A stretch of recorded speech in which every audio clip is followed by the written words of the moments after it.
Welcome to the Vacation Rental Show, How We Grow. This is your essential playbook to grow and scale your vacation rental business. With advice and insights from the best in the biz, I'm your host, Lynell Gordon. Welcome to the Vacation Rental Show. On today's episode, I am thrilled to have Kathy Kelly. She is the proprietor and the general manager. No, wait a minute. Proprietor and property manager. Did I get that right? That's right. Of DIGS Vacation Rentals. They're a company in California, their Central Coast, and they offer 5-star vacation rentals there. Your portfolio, from what I looked at, Kathy, was stunning. And Kathy's background in business development and account management, combined with her hands-on experience at DIGS, allows her to create unforgettable stays for every guest, whether it's a romantic getaway or family reunion, or some sort of milestone celebration. Welcome, Kathy. I'm so excited to have you here. Thanks so much, Lynell. I'm pleased to be here. Thank you for inviting me. Tell me a little bit about your demographics, where you're at physically, geographically, and where you're pulling from. Okay.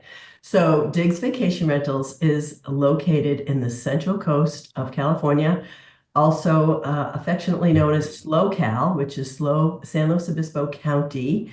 And because we have Northern California, which goes by NoCal or NorCal, and Southern California, which goes by SoCal. So we go by SLOCAL.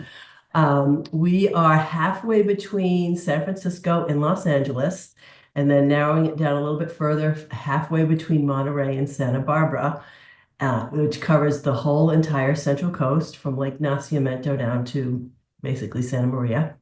We have over 300 wineries in this region, and we have stellar beaches. So that's wild. I love it. How many properties are you managing right now? We're about 50. Yeah, about 50. Okay. And you're managing high-end properties. We have quite a few high-end properties. In fact, 2 of our properties just reached the top 10% worldwide on Airbnb. Wow. Of properties, vacation rentals, and worldwide. So that I'm pretty proud of that. That's pretty nice. We do have some very nice properties. I mean, these are some second homes for folks that are based out of LA or San Francisco, or I even have a client that's in Omaha, Nebraska, who they will retire here someday. But most of my homeowners do not live here. These are second homes. And they are beautiful homes, either on the beach or somewhere in one of the beach cities, or among the vines. So let me ask you this: what's your biggest challenge that you face in vacation rentals? That's a good question. Not enough time in the day. It's the biggest one, I think. I do work quite a bit, as you can imagine. I mean, it's been pretty much nonstop. We started from zero. We're in our 7th year, started from zero after I had worked previously for Turnkey Vacation Rentals, and they laid about 20% of their staff off when they were bought by Vacasa. So I was one of those, and started from scratch, and wow, about 50. Yeah, we were as high as about 65, and then we kind of thinned it out a little bit for the more higher paying homes and that type of thing. Some homes were sold, some that there's always attrition.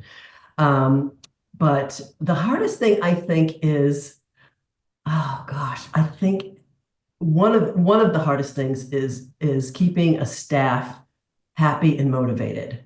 That I think is one of the hardest things. We have a very small pool of talent in this area because a lot of people are here to retire or to work, or they're working in the wine industry, or they're in hospitality and restaurants or something like that. So we don't have a big pool of talent here. So I do have to train all of my staff from scratch and get them familiar with what this business is about. That's number one. I think number 2 is geographically, we're spread pretty wide because there's large properties. I mean, one of the properties is 219 acres. There's one property on that 219 acres. So we have homes that are north to south about 72 miles apart, and then east to west, we're about 50. So it's a little hard to, because the properties are so large. So it's physically a demanding job as well, to try to service all these homes. And of course, because they are out in farms and, vineyards and stuff like that, we have animals. We have mice and, those types of creatures that we have to take care of too. So Wow. I didn't realize how much space there was there that you were taking care of. Um, so how big are you looking to, do you have a growth plan that you're like, here's where I am, I want to keep it here? Or are you at the place where you're like, I'm only going to take on, this high-end property, or I'm only going to take on, what is your, what is your portfolio that you're looking to grow look like? Or maybe you're not. I am looking to grow. That's one of the reasons why we did move into this new office, which we're very excited about. We got a 100-year-old building that we just renovated, spent the last 3 months renovating, which was a lot of work. But Yeah. yeah, so I have a design degree as well, so I kind of have that skill, and we'll help homeowners to do that as well. So we'll do some decor for them. But yes, that's the plan, is so that we can excel at our growth. We maxed out at our last location, my home. And I couldn't really fit any more bodies into that location. So we moved into a new location where we've got growth potential. And it's also a place for homeowners to come and guests to come and visit us and see our operation. So yeah, I'm planning this year, I'd like to, in the next 5 years, at least double in size. Yeah. So that's probably going to be software changes unless you started out with the right thing to start with. Or are you I mostly, yeah. I'm already, I can scale with the software I have. I'm Okay. scalable. So that's a Yeah. huge difference. Yeah. You'll hit 75 and see a difference, and then 100 you'll see a difference too, I bet. Yeah. Yeah. Yeah. So we're on a PMS that is scalable. That's excellent. So Yeah. let me ask you this. Um, for what were you, let me, what were you doing at Vacasa before you left? What was your job there? I was the general manager for the Central Coast, for the whole Central Coast. Yeah. Wow. So you had an idea of what you were getting into before you got into it. That's what I was wondering. Did you know what you were getting into beforehand? Yeah, I did. And I think that one of the reasons why we've had great success is that we are truly, truly hands-on. And I think that that was one of the things that the homeowners really wanted. They know that we're here. They know that we answer the phone. Even the guests say the same thing. We book directly with you because you answer the phone. And I think that this business has kind of gotten a little high tech and a little bit removed from the actual hospitality side of things. And I think that people really appreciate that. They want to know that you care about their vacation. They want to know that you're going to be there to take care of if anything happens, if the water heater breaks or if something happens, we're there that they can make a phone call and we can take care of it. And we also will pre-shop for some homeowner, for some guests. They're having a big party. Give us a shopping list. We'll shop for you as a service. And we provide if they have a baby, we've got a porta crib, we've got a high chair we can send out, take care of that need if necessary. We have a number of chefs we work with, so we do a lot of in-house chefs because these homes are huge, the large kitchens, and it's usually a family reunion of 20 people or something like that. So we'll recommend chefs that go out and do great food and wine pairings for them. Oh, that's excellent. That sounds like a lot of fun. That's a great family vacation for sure. Yeah. Tell me about what advice would you give people who are um, looking to grow, especially those that are small, that are looking to grow, how rapidly did you grow? Well, as you know, we're kind of in the post-COVID years. We went through we were growing normally, and then COVID hit, and then we saw all this chaos happen for a couple of years where bookings were crazy. Everybody was jumping on the bandwagon. They wanted to put their house on the market. They thought they could make millions of dollars. They thought it was going to be easy and simple, and now we're seeing a little bit of a slowdown in that, and we see a lot of I call them the toe dippers getting out of the market because they realize they're not making millions of dollars. It's hard work. And so some of these homeowners have decided that I'm going to rent out full time, or I'm going to sell, or I'm going to do whatever. So we're seeing a little bit of a decline in the number Supply? of Yeah. supply. Thank you, the word I was looking for, supply, And and the demand's going back up. So we're kind of equalizing. We're back where we were probably in 2019. And it's nice because it's kind of not so hectic, not so crazy. I mean, I had one home, a 6-bedroom home that did 48 back-to-backs one summer. I mean, it was insane. We were just so busy. And that's 9 beds we had to get ready. And we would do that in 5 hours. We had also had 3 washing machines and 3 dryers in the house, but that's the thing, is I don't have a laundry service and I don't want to take it on in-house. All the homes, if they have more than 4 bedrooms, I require two washers and 2 dryers, just because we're so spread out. We can't, it's just physically impossible for us. So we have, a lot of the homes will have 2 washers and dryers in them, and the cleaners will do all the laundry on site. what's the best advice you would give to property managers who are looking to grow their business? That's a good question, boy.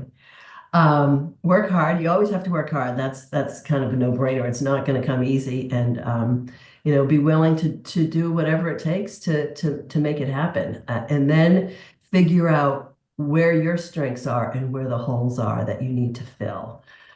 That's always a hard one for me, is that I don't like to let go, but I do have to.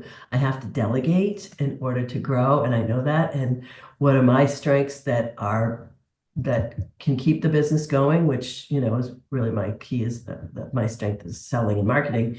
But someone else, they're highly organized, they're good at operations, or they're good at dealing with the guests, that type of a thing. So that delegating that, coming up with systems that are tried and true. I think that's the other thing, is that I did everything manually to start. I had stickies and spreadsheets and all sorts of things. But that helped to go, okay, now I want to automate this. How am I going to automate this system, and with what software will I do that, and how will that integrate with other software? So every decision was a strategic one that I started out with a PMS, and I outgrew it pretty quickly. So when I hit 13 properties, I was like, this doesn't do statements for me. This can't do this can't do that. I have to really jump it up if I want to grow. That, because I was spending 2 weeks just doing statements every month. It's like, no, I can't do this.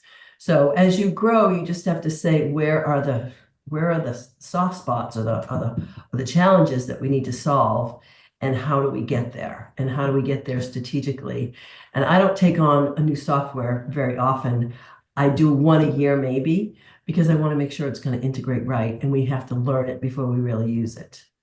So it's a slow process, but it's we have the basics now. It's like, is there any ancillary ones that we want to add? I don't add too much very often. So yeah. That's excellent business advice. Everything you've said is excellent business advice. I second everything that you said. Important points there are surrounding yourself with people that do things better than you do, the things that you don't want to do or you don't do well. The software once a year, 100% agree. You want to get to know that software. You want to be able to know where its holes are and find out how to fill those holes too. So that next year, if you have a hole, you can fix it. That's very good advice. I think so many people take on way too much software at the same time. And they don't use all the system that they have to the best of their ability. So good for you. Yeah, I'm trying to maximize what each software does as much as possible. Built by property managers for property managers, Streamline is a powerful software that gives managers enterprise-level capabilities to drive more revenue and improve operational efficiency.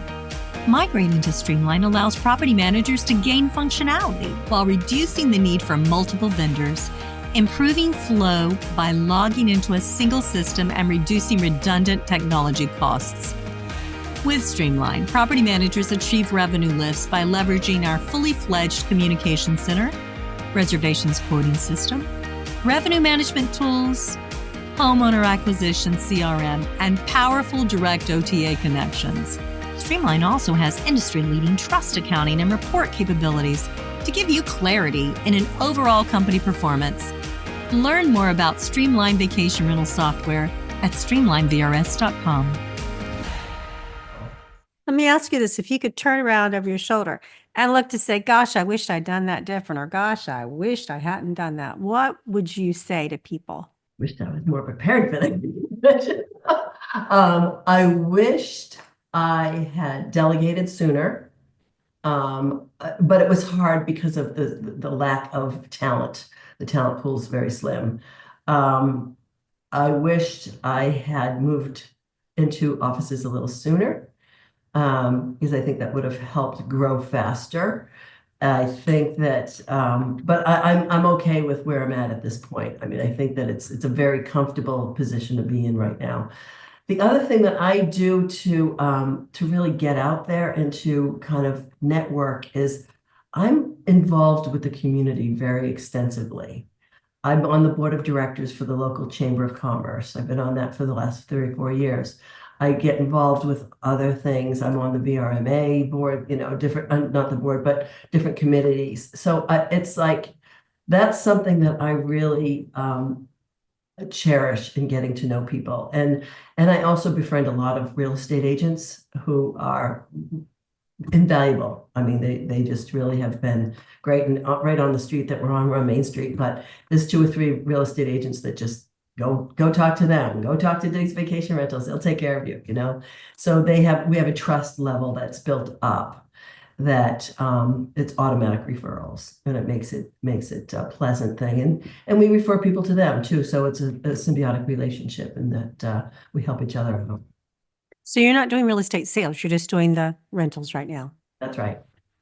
Excellent. Yeah, it's very important to have those, especially because they're the ones that they ask, the homeowner does ask. Right. So those referrals are invaluable. I love the fact that you're involved in the community. Are you involved in the any of the community resources that affect any of the legislation that might come locally in your area? For us, we have several different jurisdictions. We have county-wide, so a lot of homes are not in an incorporated area, so they fall under the county jurisdiction. And then there are certain homes that, like the city of Paso Robles is one jurisdiction. They have certain rules. The city of Atascadero is another one. The city of, we have like about, 7 or 8 different jurisdictions. They'll follow each other a little bit. And of course, they all have different tax rates. So we do all the taxes for all the homeowners too. Yeah. And, but the city of Paso did go through quite a bit of a 4-year fight, I guess you'd call it, or, to shut down vacation rentals. And although they love them, I mean, they make a lot of money because this is a tourist area. The number one thing, the number one way that this whole community lives is by tourism. Wine country and beaches, and it's destination. So they want to fight for us, but they also want to keep the locals happy, right? So right. It's a juggling act. And we came up with the city came up with all of our input, something that was beneficial for both sides, that we all made compromises. So there are limits on the number of homes that can be vacation rentals in certain zones. So like even within the city of Paso, they have R1 zone, R2 zone, then they have T1, T2, T3, T4. So all these other zones have different rules. So it is a lot of information to know, that in order to operate successfully here. Well, we've talked about your favorite part of the business, which is the marketing, and that part. Let me ask you this: what marketing tips would you give to people that are trying to grow their property management company? Find out.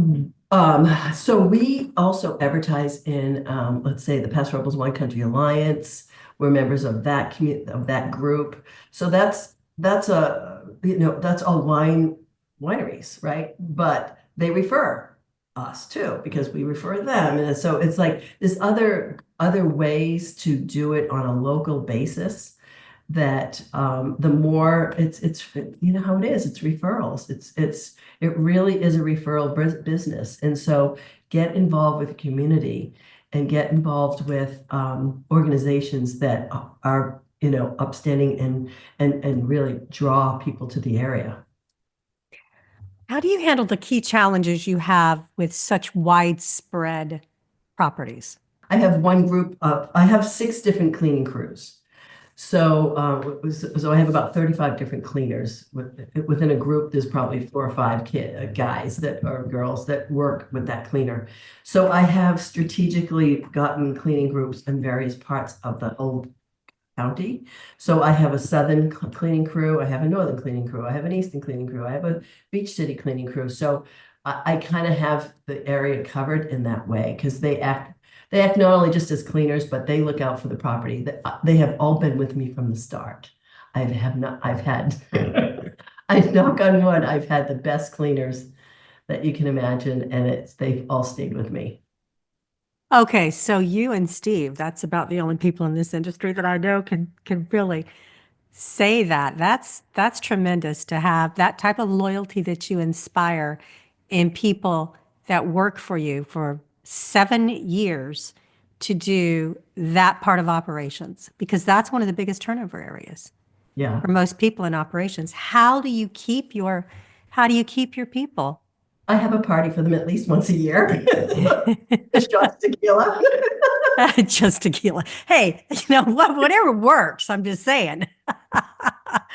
So you actually treat them like family. They're like they They come are. and party with you and hang out with you.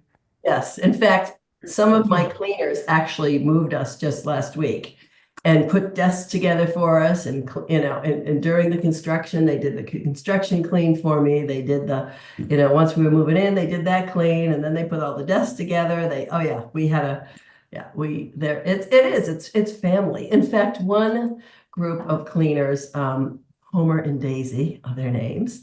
It's a Oh, husband and wife team, and they have 6 kids. So I know all the kids, wow. and you know we know the whole group, and I know all of his cousins and everything. And so yeah, we have like I bring them up to dinner on occasion, and we have fun and just we rib each other. It's good. So It's tell me your favorite guest story.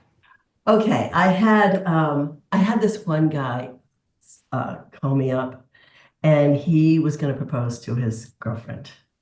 And Oh, I said, well, let's make it really special. I said, okay, so I set up the whole thing of, okay, so you're going to go here, you're going to do this, you're going to do that, and blah, blah, blah. And so he did the whole thing. He did it just as I planned it out for him. And then afterwards, he wrote the nicest review. And I said to him, so how did it go? And he sends me a picture of his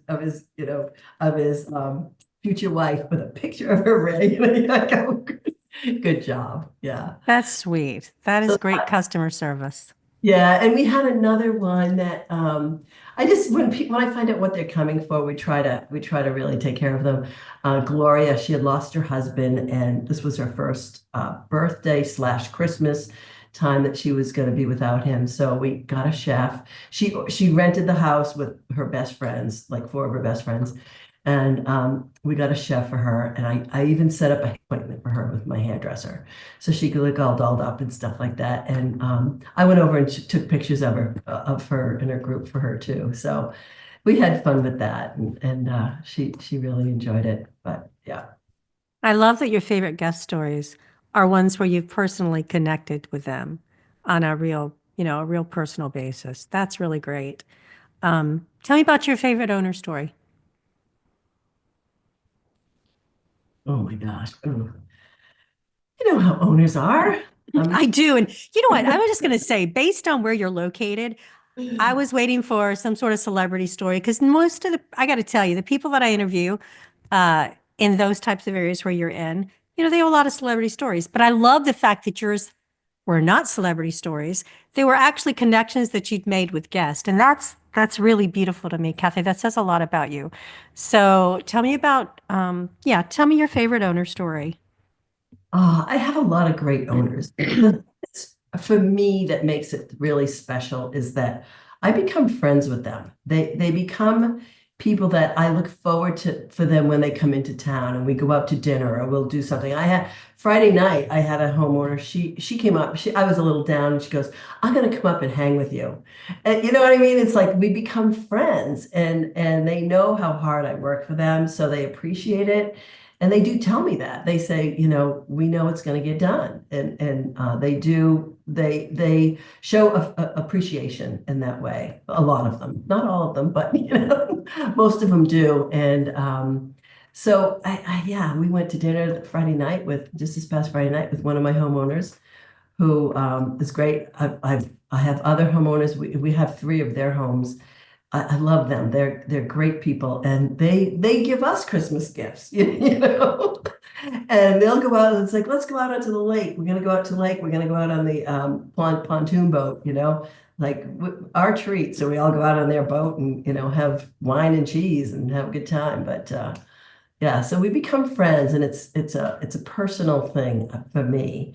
And all of my businesses, I've always kind of it's a real personal thing always for me. I look at it as we're in partnership together, because I have 50 businesses really, right? Because every home is a business with us, and they entrust us to be 100% transparent with them. This is what we're trying to do. This is how we're trying to grow your particular home in the market. This is how we're positioning it. This is what we want to get done with it. And they appreciate that. They know we care about their property. So I love your business. I love your business. I love how you built it.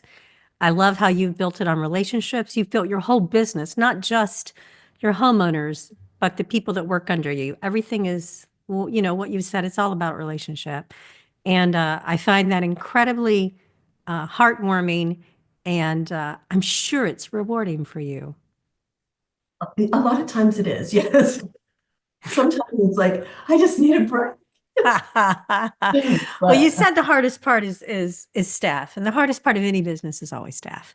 Yeah. The hardest part and that's really important. All I have to say is that I'm really impressed with what you've done over the last 7 years and how you built it in the area that you have.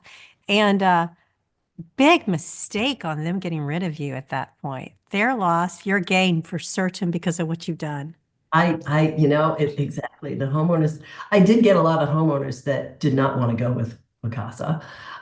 So they were calling me up going, we don't know them. We don't know what's going to happen, but we know you. We know that we've been working with you. So it was kind of not too difficult It's relationship. It was relationship even then. Exactly. That's how you've built your business. Your whole business is built around relationship and caring about people and sincerely caring about them. So congratulations for that. If people want to reach out to you, Kathy, and they have questions of, maybe they want to start and they're going to start out like you did from nothing and want to start. How would people reach you? Whatever questions they might have. They can easily email me, Kathy@digsvacationrentals.com, Kathy with a K. And that's DIGGS? No, DIGS, just DIGS, 1G. Okay. Yeah, nice digs. We're a new dig right now. New digs for digs. New digs, yes. Is there anything else you'd like to tell people who are looking to grow in property management? I think that it's just, I find this business to be never dull. I mean, there's always something to learn. I'm not one for sitting around going, I just like routine. No, I like a lot of action and a lot of things going on. And this business is definitely that. If you don't want that, then probably another business is better for you, better suited for you. Well, I want to say thank you so much for being on the Vacation Rental Show and agreeing to talk on the podcast. I think that I love this episode. I really enjoyed talking to you, and I wish you the very best in growth and in getting to wherever you want to go. Thanks, Lynell. I really appreciate that. This episode of How We Grow is brought to you by Streamline. To find out more about how Streamline can help grow your vacation rental business, visit streamlinevrs.com. Make sure to search for How We Grow in Apple Podcasts, Spotify, and Google Podcasts, or anywhere else podcasts are found, and hit subscribe so you never miss an episode. On behalf of the team here at Inhabit, thanks for listening.